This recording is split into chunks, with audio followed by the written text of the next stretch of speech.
G'day, today we're doing a quick review of the Stihl 500i. This is the injected chainsaw from Stihl. I've had this for a bit over 12 months now. It's been quite a good saw. This has got a 20-inch bar on it.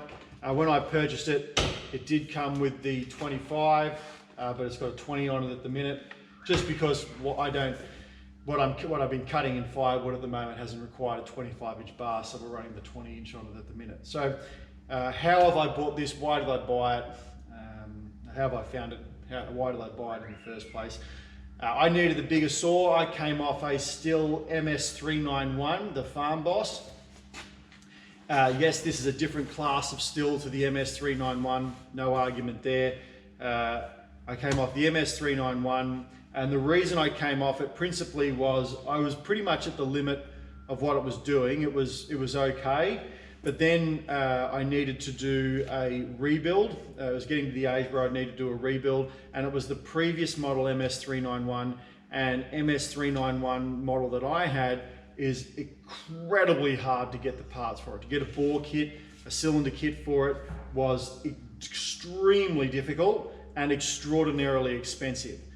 So what I did was I actually took, I was very frustrated with that, but the lesson I learned in that whole process was if you're going to buy a Stihl chainsaw, or any chainsaw for that matter, it is worthwhile having a look at what your rebuild costs are going to be. If you're like me, I didn't really intend to get rid of that saw. I didn't really intend to upgrade. Sure, the MS500i was at the limits of what I was doing, but it was at its limits. It was at its limits, but it was okay. I was able to make do with it, cutting firewood and such.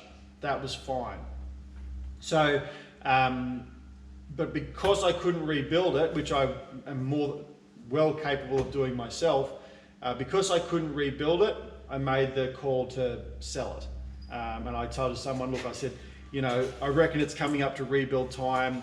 I'm not interested in rebuilding it. Rebuilding's expensive. Oh, no, it's fine. It'll be just perfect for what I did.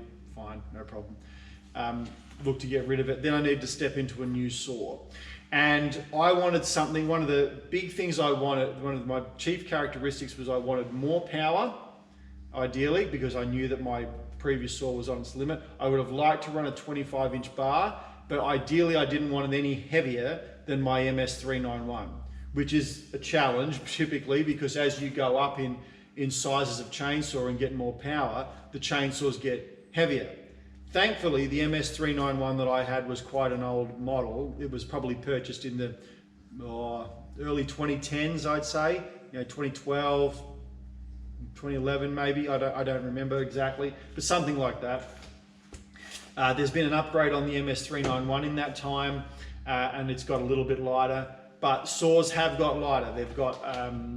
They've improved a lot of things about them, and they have, let's say, they have improved their weight. So the MS500i is an injected saw. I was actually looking at something perhaps like, I didn't want to go to a 660. They were distinctly heavier, and I just really didn't want to have any additional weight when I'm swinging the saw all day long, chopping wood. So and I've got a bung shoulder, hence my lift is not great here. But I've got a bung shoulder, so I knew I could handle the MS500i, but I didn't want it any heavier. So I thought maybe a 362 or something. Last year in Australia, in COVID, there was a distinct shortage of chainsaws across all models. So I'd come to a choice of a couple. The reason I went with the MS500i is because I got it sooner. It was an option for me to buy that saw sooner than anything else was available to me. And how have I found it? It's great. I really like it. The principal thing I like about it, and look, you got to take into account here that I was running a lot older saw, but I run a heap of chainsaws in the orchard. I run the little arborist saws. I've got a fleet of them, and we run the previous model as well as the current generation of the MS series arborist saws. We've got the same type of saw across all of them. They're the biggest ones that Stihl make. So we use saws a lot, but arborist saws are fine for cutting little stuff when you're chopping wood, not so good when you're chopping logs. But we've found, we've been quite loyal to Stihl. I did look at Husqvarna. quite extensively. A friend of mine is a very keen Husqvarna fan. The reason I didn't go with Husqvarna is weight. For power to the weight, so how much weight do I have to live with to get the power I want? Husqvarna was universally heavier than Stihl. So I've had a reasonably good run with Stihl. So I did look at Husqvarna, but it was the weight that turned me away. So some people like a heavier saw. I didn't want a heavier saw, so I resolved to buy Stihl, and the MS501i was the quickest one that I could get because I needed to sort of cut my timber for my fireplace because we run a wood fire. So heaps of power. It's not even comparable. You wouldn't want to say, oh, you know, I'm looking for an upgrade for my MS391. Get an MS500i. It's a big jump. It's a different class of saw, so you want to be aware of that. If you want to go a little bigger than an MS391, then I wouldn't necessarily jump to this. I think that probably would be a too big a jump, but for me it's been great.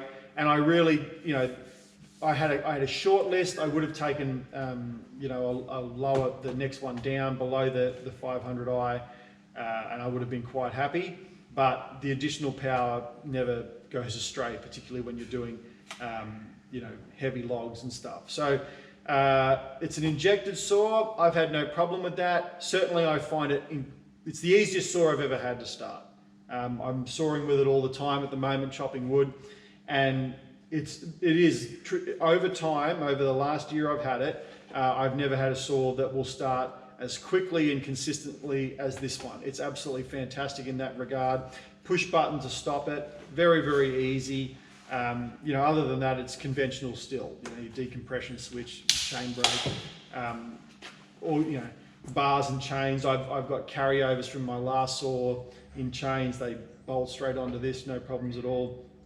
Anti-vibration is very good, but that's been quite for anybody who's owned really old Stihls, the anti-vibration of modern saws, you know, has been excellent for some time now. So, you know, unless you have a really, really, really old chainsaw, you're probably not going to notice a whole lot of difference here. The principal thing that I found with the MS501i, you know, the Magnum series of saws have the rear access for your air filter, which my previous two wood chopping Stihls didn't have. You had to unscrew the bolts to take the back off. This is way better. That should just be standard fare. You know, even in the Farm Boss range, I understand they're a budget saw, but really that's such a handy feature. It really should be a feature of all Stihls. Now, but one of the biggest critiques I've read and seen people say about the MS500i is that they don't believe that the cover here is sufficient to keep crap out of the saw, and that they're seeing stuff get in behind the filter. Now, I certainly have watched that, and even now you can see there's, you know, if the video shows you, I've been chopping last night, and you've got wood in, you've got shavings in here. However, having said that, into the cylinder, I am yet to see anything get actually inside it, or even any residual where the intake is. So there is some around it. You would expect that with a rubber seal. That's a hard plastic seal. That's not a rubber seal. That's a bit of a deficiency. That's a rubber seal, which is where you want the rubber seal. You don't want it getting into the cylinder, but a lot of people have been very concerned about taking the filter off and they see wood shavings in here. However, you know, under close inspection inside the intake, I've been using it for 12 months and I haven't seen, you know, any evidence that anything's actually got in there. So, you know, that's a big critique that I've seen. I think the design could potentially be improved. A gasket around the outside of the bottom of the filter would be a good move, but, you know, it's run fine for me. So I know that a lot of people are very unhappy about that. Multiple Stihl owners I've seen, you know, that's a poor design. It needs to be fixed. Yeah, it could be improved. It wouldn't really require much more than, you know, a slightly revised filter. Like, and I have seen air filters in the past where the entire bottom surface of it was rubber, and this is hard plastic with a rubber gasket in the center. I do think that would be a a good improvement and one that is worthy of Still's consideration. Or the aftermarket industry, you know, make one with a full rubber gasket or a full rubber base to help keep anything that might, you know, threaten your threaten getting into your intake to prevent that from occurring. So I quite like the saw. I would recommend it. It's an expensive saw. You know, you're going to be spending circa $2,000 to get one, but you know, the fuel injection component of it, first fuel injected saw by Stihl.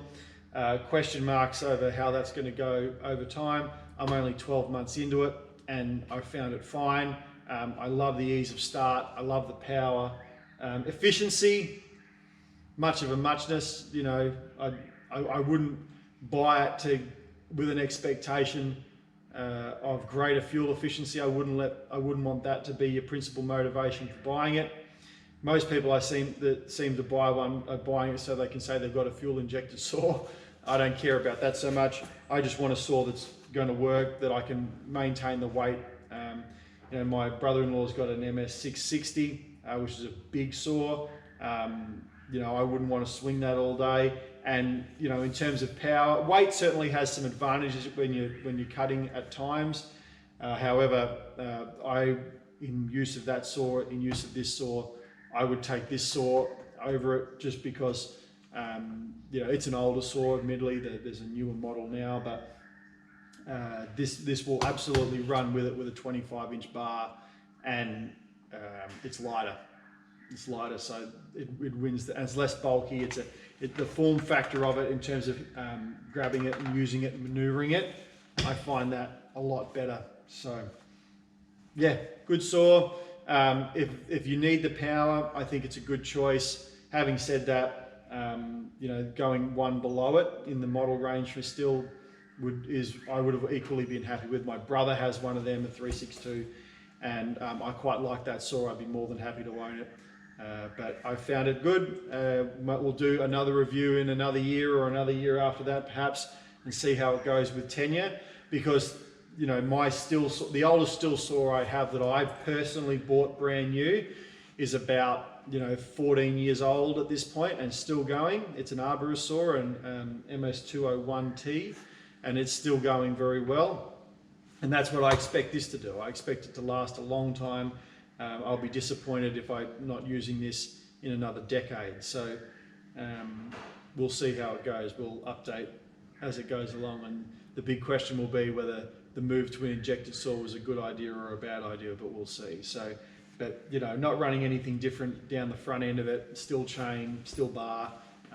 Found that fine. The light ES bar that came with it from 25 is fine. This is just a standard 20-inch, and it's fine. So anything that you're carrying over from your previous saw, if you're upgrading, should be able to run on this without too much difficulty at all, and should be, you know, outside of doing any extreme wood cutting. I'd be surprised if it didn't do, you know, everything that you needed to do. But it is a serious saw, so you want to have serious use for it if you're going to plonk that sort of money down on it. So I hope this was useful for you. Thanks for watching.